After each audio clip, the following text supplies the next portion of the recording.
Good morning, everyone. Welcome to this important Travel Malta update. It's Tuesday, the 13th of August, and I woke up this morning to a myriad of messages. And I thought, you know what? I've got a bit of time. I'm going to sit here and do a nice update for you guys. I'm going to put this on YouTube and put a link on the Facebook page. On Facebook, there is a sort of a time limitation to upload videos. It's about 7 minutes, and I often get told, oh, you know, you rush this or you rush that anyway. So I'm going to take my time. I wish you are all extremely well as we are here in Malta. I'm having the time of my life, as I always do in Malta. It is gas down, as they say. I don't want to miss a minute. And poor Brenda, I drag her around with me. We had a lovely evening last night at Spinola Bay with our good friends, Martin from Malta, Sabiha, and Andrew Buzatil, avid photographer, good friend, good contributor to our page, and their lovely wives. Guys, welcome. I urge you to subscribe to our YouTube channel. It's free. All our videos are there. If you're ever sitting at home, wherever you are around the world, and you want to watch some Malta nostalgia, you can just flick through the videos. They'll just keep coming up. Get on the YouTube channel, Travel Malta. Have a look at it. I'll put a link on here. First and foremost, the message is coming through. Weather. I sound like a broken record. It's hot. It's summer, and it's gorgeous. We've enjoyed wonderful weather, and we've been very lucky not to have to endure a severe heat wave. You may be reading about heat waves and this and that. There is no heat wave here. It is just summer. A heat wave is 40, 39, 41 consistently. Heat, days on end, no wind. That hasn't happened while I've been here this year. It's hit 35, 36 here and there, but for the most part it's been 33, 34, 32. Bit of breeze, not too windy. You can do anything in this weather. It's fantastic. People asking me, do I need to pack warm clothes, jumpers, pants? Unless you've got some kind of a temperature control problem, no. And you won't need to right through September, okay? We're currently mid-August, so nothing to worry about. I have not worn anything other than shorts, singlets and t-shirts. Same with Brenda, dresses.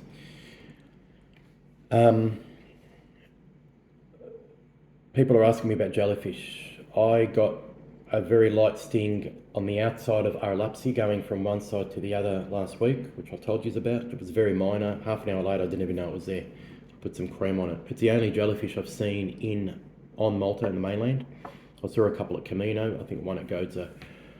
Non-existent. Yesterday we were at Aramira Bay. We ended up at, got there just around lunchtime. First thing I do when I go to a beach, I ask people, are there any jellyfish today? Didn't see one. We were at Wit Izuri the prior day, and it was an inshore wind too, coming in. Normally you'd think if there's going to be a jellyfish that sort of find their way into the valley there, nothing, not one. There were people everywhere, no problem. Didn't see any at Adira, nowhere. Paradise Bay, nothing down here in the south. Touch wood. So for me, the best season I've ever had in Malta as far as the jellyfish go. I don't want to moz it. Okay, so it's hot, jellyfish are under control. Public transport, guys, it's summer and it's a busy time. I don't use buses. I've used one bus. I've been speaking to a lot of tourists, like not a couple, but dozens. I just talk to people, as you know. I'm very talkative. It's amazing how many people there are here from England, from Essex and from Manchester. So many families. I spoke to a couple the other day who told me they travel extensively. He's a freelance, I can't remember, it doesn't matter. They travel extensively. And his words were, best public transport he's ever come across in Europe, right here. So if you're from Malta, tourism or transport, whatever, yeah, bravo. This is what I'm told. Don't shoot the messenger, guys. I don't use buses. This is what I'm told. And people speak glowingly about the Maltese buses. What I haven't seen are buses driving past bus stops full. I have seen that in previous years. I haven't seen it this year. Just tooting the horn, keeping on going because we haven't seen it. There are a lot of buses. I reckon they've got this service down, really down pat, man. I reckon it's really good. Honestly, I honestly do. And I know people tell me, oh, you wear rose-coloured glasses, but I'm telling you, I've seen no problems. I've seen a couple of buses going around really sharp corners. Yesterday at St. Julian's, he had to hold up traffic because he had to do a 6-point turn to get around the corner. I think he took it bad to start with, but that's part of the fun of being in Malta. The ferry system I have used a lot. We go to Valletta a lot. I think we made 6 or 7 trips, and most of those have been on the ferry from the 3 cities. It's just an outstanding, exemplary transport system. It's incredible. It's really good. Like clockwork. I see the Gozo fast ferry going up and down every day, so many times. When I'm at the beach, any beach you see it going on the east coast, I've heard glowing reports about how good it is. So I think from a transport point of view for our locals and our tourists, I think they're on top of it here, guys. I honestly do. I think they've got to a point where things are running a humming, and bravo, because when things are no good, we're quick to talk about it. Okay. Tourism generally, it's an interesting point, right? And I'm going to talk about this one now because I see again a report this morning on Facebook. Record numbers are expected this week at the airport because it's Festa of Santa Maria week. Big week here. A lot of Maltese have a shutdown. They take the whole week off, celebrate, go to the beach, party. Santa Maria is the biggest religious feast here. Public holiday on Thursday and so on. Now, it's interesting. Apparently the numbers are up. I'm not experiencing it. I'm not even booking restaurants at the moment unless it's a really big group. We're just rocking up. And everyone is telling me the same thing, from the restaurant owners to Bolt drivers to people at the beach, at the kiosks, to the hotel I stayed at in Bujibba, to retailers, etc., etc. Now, again, don't shoot the messenger. I'm only telling you what I'm told. I'm not running a business here. I'm told that numbers may be up, but it's not the kind of tourists that are splashing money around. Okay, a number of people have told me this. They've told me that they're down, they're not complaining, they're not grumbling. Even the guys at Ta'ali Craft Foods, they said, look, we're happy, people are coming through, but it is down. So I'm getting the feeling that, and some people have told me that people are coming, staying in their hotels and living cheap while they're here, fast food and all that, as opposed to sitting down at a nice restaurant or something. Somebody made a comment, people want to come and sit in my restaurant for 5-6 hours, enjoy the views, order a couple of entrees and just order Coca-Cola, and sit here in the air-conditioned restaurant, okay? Somebody told me that the other day. Someone told me people are staying in the Locanda, in the hotel, using the services there, cheap room service, etc. Anyway, so this is just what I'm told, okay? That the actual spending, the cash splash is low. Now, this is understandable if it is a case because we had COVID lockdowns. Now we've had 2 summers here before this one where a lot of people would have come, they would have been cashed up, they would have spent their money. And then what's happened, we've entered global inflationary period where times are tough for a lot of people. So for some people, just coming on holiday would have been a big effort and saving that money. So naturally, they're spending a bit less whilst they're on holiday. I get it. I'm not being critical. I'm just telling you what I've been told. Okay? That's the general feel. On the other hand, though, people are telling me, but we're not complaining. So I reckon they're doing all right. I have noticed generally less crowds. Restaurants, not packed. Beaches, room. I feel that the traffic hasn't been as bad as it was last year. But I am selective as to what time I'm on the road normally. Okay? So from that point of view, it's good. Now, just with the situation generally here, because a lot of people ask me, it's a difficult topic to approach. Now, Malta is not immune and is not different to any other part of the world when it comes to immigration, okay? So let me just give you some background. I live in suburban Melbourne, northwestern suburbs. We are totally diverse and multicultural. When I say this, what I mean is I'm Australian born to Maltese parents. To my left is a Chinese couple. To my right is a guy from Laos, lovely guy, married to a Croatian. Across the road, I've got Macedonian couple, good friend of mine. Next door to them is an Indian family. On the other side, Australian, other side, Maltese, other side, I think Vietnamese, and so on and so forth. Totally multicultural. And this is a result of decades of migration, okay? Yeah, Malta is a big place. Sorry, Australia is a big place, and the land size of Australia is about the size of North America, right? USA, excluding Alaska. But they've got 300 and something million people. We've only got about 26 million people. So the cities are very well scattered, as you'd know if you come from Australia. Now, Malta is a bit of a different kettle of fish. It's a small island. So people say to me, oh, we can't cope with this and we can't cope with that, and there's too many foreigners. I get it. And again, don't shoot the messenger, right? But there's always a but. And here's the thing. I've done a number of tours and that, especially last year, Heritage Malta sites, Valletta Underground, speaking to a lot of very well-informed, well-educated historians. And the message is clear. The message is that the population here in Malta, I think they've just about reached a point here where we're talking about true blood Maltese, born and bred. I think we're at a point here where for every one being born, there is one now passing away.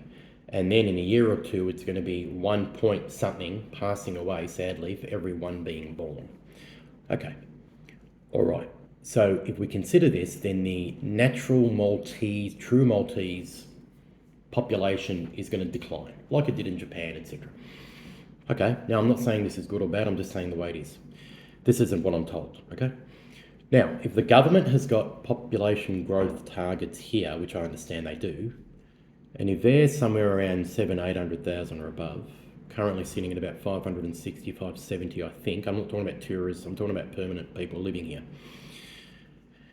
And if the true Maltese population, I guess, is dropping, then the only way we're going to get to those numbers here is through migration. Okay? Now, just like in Australia, the current modes of migrants are coming from certain parts of the world, Africa. In Melbourne, we've got a lot of African contingent.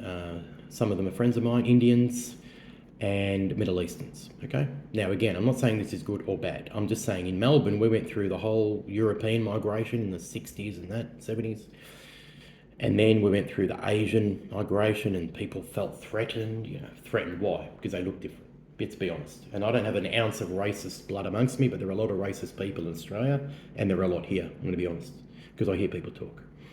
Nobody was complaining, well, not many were complaining when we had Albanians and Italians and Russians and Hungarians. But when people come who look different, all of a sudden, we're going to get taken over. That's just the way people are, right? Some people, not all. I'm just telling you the way it is. Don't lose sight of the fact that just like when my parents migrated with their families to Australia because of a situation at the time, they were just looking for a better life. And I never forget this. People are just looking to improve their lives for whatever reason. Okay? I heard a story the other day from a friend who told me that, he's lost quite a few friends in Malta because he became really close friends to a guy that worked with him. I think he was Sudanese or Somalian, something. I don't know. He's been here for quite a while. And he told me the story that they went to a birthday party and it was, I think, a fourth or a fifth birthday, and the guy was emotional when he saw this kid getting presents and everything, and he told him that when he was 4 years old, he was given his first gun.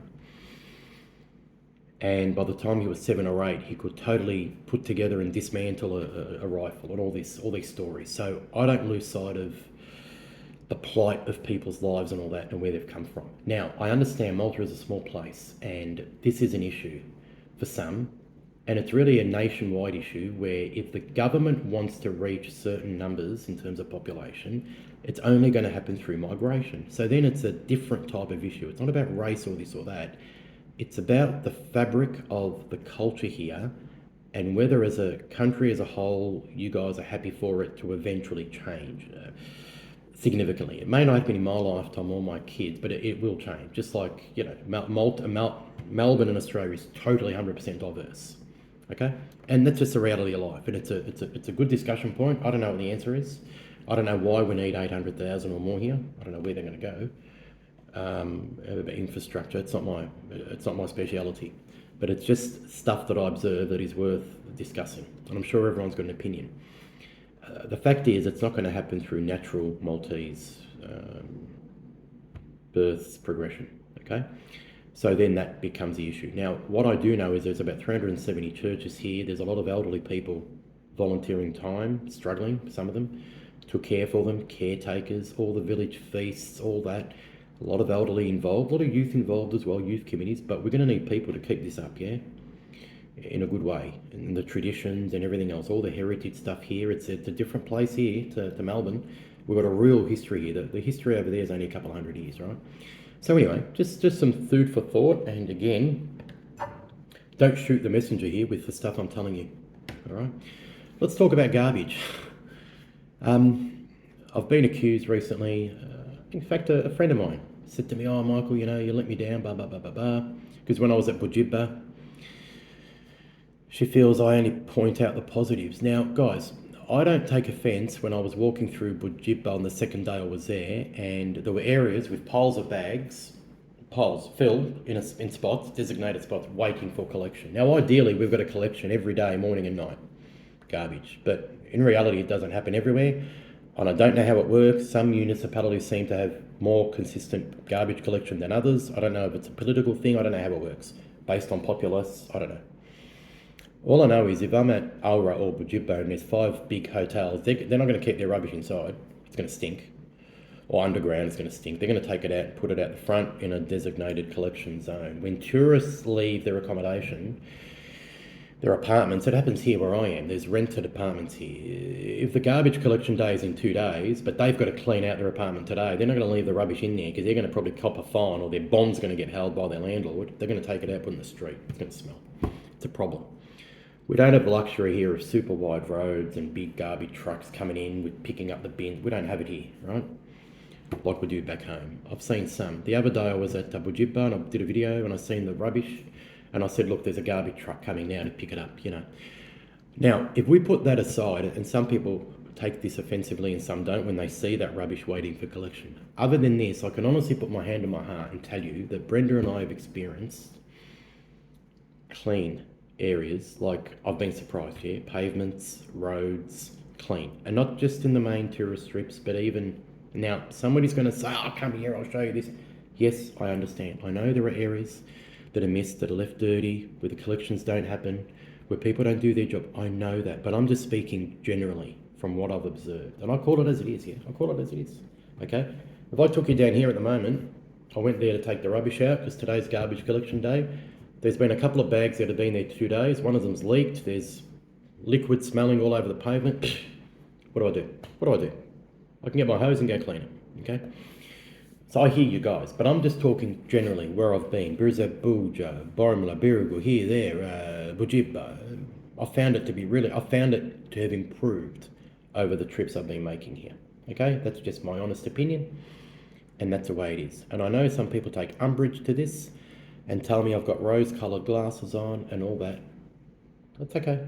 I'll take it, but I'll just call it as it is. I'm not going to go and do a video for you guys highlighting garbage piles around Malta. What for? Nobody wants to see that. If you come to Melbourne for a holiday and say, Michael, show me around, I'm not going to take you to the back of St Albans Market, 10 minutes away from me, where there's piles of rubbish every day from the market holders. Right? Every day, it's sitting there, flies, bees. What for? You don't want to see that. You're a tourist.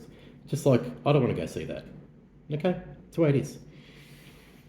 So if you're a local and you're aggrieved by a situation around you, please go to the authorities. But don't pick on people like me or the Englishman in Malta, Steve, or one of the other guys, Martin, or anyone else, who are only doing their utmost to try and promote the place and locals and local businesses and show people here and outside the beauty of the place. Okay, I have people here, friends, family, that say, Michael, you've shown us stuff that we don't even know exists here in our homeland. And Malta's not that big, okay?